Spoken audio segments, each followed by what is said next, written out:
श्री शास्त्री स्वामी धर्म प्रसाद Das ji BEd college में आप सभी छात्रों और छात्राएं का हार्दिक स्वागत है।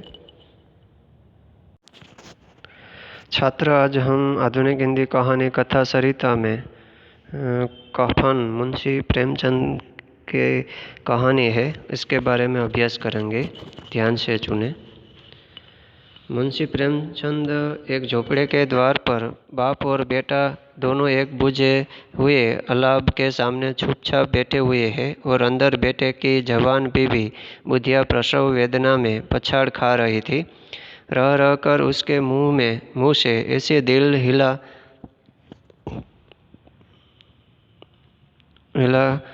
कर निकलती थी। दोनों कलेजा थाम लेते थे।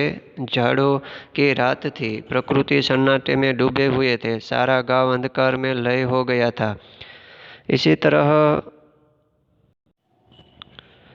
श्री प्रेमचंद द्वारा लिखित कफन कहानी समाज में चल रहा दूषणों, कामचोर, मागना और नशा का वास्तविक वर्णन किया।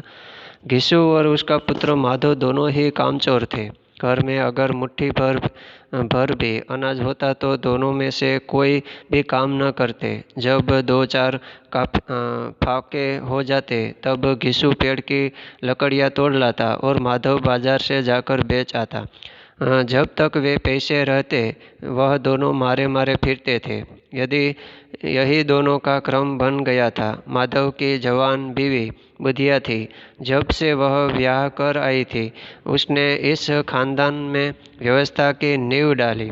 वह पिसाई करके, घास छील करके शेर भर आटे का प्रबंध कर लेती थी। जब से वह आई यह दोनों और भी आलसी हो गए। इसी तरह यहाँ प्रेमचंद ने अपनी जो कहानी लिखी कफन, यहाँ समाज के जरिए जो दूषण होता है इसके बारे में उसे कटाक्ष किया है। कामचोर, मागना और नशा, वो वास्तविक वर्णन यहाँ कहानी में किया गया घिसू और माधव के जरिए। बुधिया के बाल बच्चा होने वाला था। वह प्रसव वेदना से झोपड़ी के अंदर छटपटा रही थी और यह बाप बेटे बाहर बैठे आलू भून कर खा रहे थे। बुधिया की चिंता किसी को न थी। उसी समय घिसू को ठाकुर की बाराती याद आई जिसमें उसे पेट भर इच्छा अनुसार भोजन किया था। इस प्रकार की बातें करते हुए वे दोनों अलाव के सामने सो गए।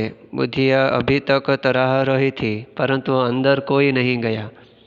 इसी तरह घिसू और माधव दोनों ऐसे कामचोर थे कि जो बुधिया अपने बच्चे को जन्म देने वाली थी तब वो प्रसव वेदना से छटपटा रही थी। तब दोनों बाप बेटे बाहर बैठे आलू भून कर खा रहे थे और बुधिया प्रसव वेदना से छटपटा रही थी। दोनों घिसू और माधव दोनों ने वो याद आता है वो दिन कि बाराती ठाकुर की बारात याद आई जिसे उसमें पेट भर उन्होंने इच्छा अनुसार दोनों ने भोजन किया था।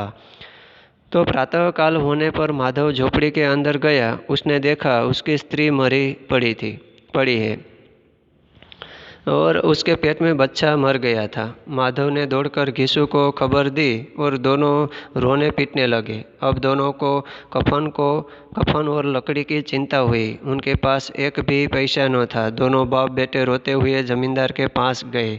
जमींदार दोनों को अच्छी तरह जानता न था। पहले तो उनकी इच्छा हुई कि वह दोनों को साफ इनकार कर दे, किंतु उनके मन में दया आ गई और उन्होंने 2 रुपये उन दोनों को दिए। अब जमींदार के नाम का ढिंढोरा पीटते हुए इन दोनों ने इधर उधर मांगना भी शुरू कर दिया।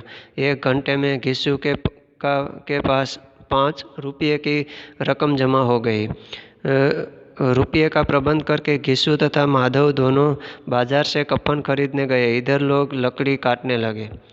इसी तरह प्रातः का समय हुआ तब माधव ने झोपड़ी के अंदर जाकर देखा तो वहाँ उसकी स्त्री मर गई थी और उसके साथ जो पेट में बच्चे पल रहा था वो भी मर गया था। तो माधव ने दौड़कर घिसू के पास गए और उन्होंने खबर दी कि मेरी बीबी मर गई।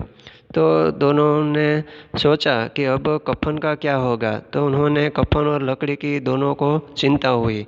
फिर उसको याद आया कि हमारे गांव में एक ज़मींदार है, तो ज़मींदार के पास जाकर उसके पास से थोड़ा सा रुपया लेकर और लकड़ी और कफन ले आए। तो पहले तो उनकी इच्छा, वो ज़मींदार की इच्छा ये हुई कि वो साफ साफ उसको इनकार कर दे कि मेरे पास पैसे नहीं है। फिर उसको दया आई कि वो अब दोनों को 2 रुपये दे दे। तो ज़मींदार ने 2 रुपये दिए। इधर उधर मांगने शुरू किए दोनों ने, दिशु और माधव ने। तो उसके पास 5 रुपये रकम हो गई। तो उन्होंने सोचा कि अब दिशु और माधव दोनों बाज़ार में से कफन खरीद लाए और गांव के लोग उसके लिए लकड़ी लेकर आए। तो बाज़ार में पहुंचकर घिसू बोला, लकड़ी तो उसे जलाने भर को मिल गई होगी, तो अब केवल कफन का प्रबंध करना है। कफन लाश के साथ ही जल जाता है, रात को कफन देखता ही कौन है। दोनों एक दूसरे की बात हाल रहे थे तो और बाजार में इधर उधर घूमते रहे। थोड़ी देर बाद न जाने किस प्रेरणा से दोनों शराब खाने के सामने आ गए और खूब शराब पी। शराब पीने के बाद दोनों ने भर पेट भोजन किया। माधव ने जब कफन की याद दिलाई तो किशु ने कहा, अब कह देंगे कि कमर से निकल गए, बहुत ढूंढा मिले नहीं, लोग फिर रुपया देंगे। इस तरह दोनों नशे में बकते रहे और जब नशे का काफ़ी सरूर आ गया तो दोनों नाचने लगे और अंत में नशे में मदमस्त होकर वहीं गिर पड़े। इसी तरह बाजार में पहुंचकर घिसू बोला कि लकड़ी का इंतज़ार, लकड़ी तो उसने जलाने भर को मिल गई होगी, पर अब कफन का प्रबंध करना पड़ेगा। तो दोनों इधर उधर जाते हैं, कफन तो मिलता नहीं। रात को वो कफन, ऐसे बात भी करते हैं कि रात को वो कफन कौन देखता है। तो दोनों ने बाजार में जाकर इधर उधर घूमकर थोड़ी देर के बाद वो शराब खाने के सामने आ गए और खूब शराब पी। शराब पीने के बाद उन्होंने भोजन भी भर पेट किया। माधव ने जब कफन की याद दिलाई घिसू को, तो घिसू ने कहा कि हम ऐसा कह देंगे कि हमारे पास जो पैसे थे वो कमर से निकल गए, बहुत ढूंढा मगर मिला नहीं, तो लोग फिर से रुपया देंगे। तो इसी तरह दोनों नशे में बकते रहे, नशे में थे। फिर थोड़ी देर के बाद नाचते गाने लगे और अंत में नशे के मदमस्त होकर वहीं यहाँ गिर पड़े। हाँ, तो छात्र और छात्र, आज हम प्रेमचंद रचित कफन कहानी यहाँ देखी, तो यहाँ तक रखेंगे। अस्तु, धन्यवाद।